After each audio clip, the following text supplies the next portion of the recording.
ഭക്തജനങ്ങളെ, കേരളത്തിലെ അതിപുരാതനമായ 108 ദുർഗാ ക്ഷേത്രങ്ങളിൽ പെടുന്ന മാണിക്യമംഗലം ശ്രീ കാർത്യായനി ദേവി ക്ഷേത്രത്തിലെ പൂരമഹോത്സവം 2025 ഏപ്രിൽ 3 മീനം 20 വ്യാഴാഴ്ച ക്ഷേത്രം തന്ത്രി പുലിയന്നൂർ കൃഷ്ണൻ നമ്പൂതിരിപ്പാടിൻ്റെ മുഖ്യ കാർമ്മികത്വത്തിൽ കൊടിയേറി 2025 ഏപ്രിൽ 11 മീനം 28 വെള്ളിയാഴ്ച ആറാട്ടോടുകൂടി സമാപിക്കുകയാണ്. പനയിൽ പാഴൂർ മനയിൽ നിന്നും പൂത്താലങ്ങളുടെയും വാദ്യഘോഷങ്ങളുടെയും അകമ്പടിയോടെ തിടമ്പും തിരുവാഭരണങ്ങളും ക്ഷേത്രത്തിലേക്ക് ആനയിക്കുകയാണ്. ഏപ്രിൽ 4 വെള്ളിയാഴ്ച ചരിത്രപ്രസിദ്ധമായ മാണിക്യമംഗലം പൂരം ശ്രീ കിഴക്കൂട്ട് അനിയന്മാരാരുടെ മുഖ്യ കാർമ്മികത്വത്തിൽ പ്രമാണത്തിൽ 108 കലാകാരന്മാർ അണിനിരക്കുന്ന പഞ്ചാരിമേളം വൈകിട്ട് 4:30 ചരിത്രപ്രസിദ്ധമായ മാണിക്യമംഗലം പകൽപൂരം ശ്രീ പാമ്പാടി രാജൻ ഭഗവതിയുടെ തിടമ്പേറ്റുന്നു.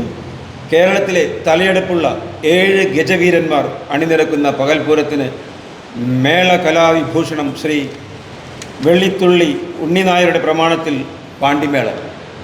തുടർന്ന് രാത്രി 8:30 ഇരട്ടത്തായമ്പക വാദ്യകലാകേസരി ചെറുതാഴം ചന്ദ്രമാരാർ, വാദ്യവിശാരദ് മട്ടന്നൂർ ശ്രീരാജ്. തുടർന്ന് ശ്രീ പല്ലാവൂർ ശ്രീധരൻ്റെ പ്രമാണത്തിൽ പഞ്ചവാദ്യം, ശേഷം പഞ്ചാരിമേളം. തുടർന്നുള്ള ദിവസങ്ങളിൽ തിരുവാതിരകളി, ഭരതനാട്യം, നൃത്ത സംഗീത നാടകം ദ്രൗപദി, കൂടാതെ സോപാന ഗന്ധർവൻ ശ്രീ ഏലൂർ ബിജുവിൻ്റെ സോപാന സംഗീതം, കൂടാതെ കേരളത്തിലെ പ്രസിദ്ധനായ നേരളത്ത് ഹരിഗോവിന്ദൻ്റെ ഹരിഗോവിന്ദ സംഗീതം, കോട്ടയ്ക്കൽ PSV നാട്യസംഘത്തിൻ്റെ കഥകളി, നൃത്യങ്ങൾ, തിരുവനന്തപുരം ഗംഗാക്ഷേത്രയുടെ ബാലെ അമ്മേ ഭഗവതി. രാത്രി 10:30 കൊടിയിറക്കത്തോടെ ഈ വർഷത്തെ പൂരമഹോത്സവം സമാപിക്കുകയാണ്. ഈ പൂരമഹോത്സവത്തിലേക്ക് ഈ നാട്ടിലെ എല്ലാ ഭക്തജനങ്ങളുടെയും സഹായ സാന്നിധ്യ സഹകരണങ്ങൾ അഭ്യർത്ഥിക്കുകയാണ്.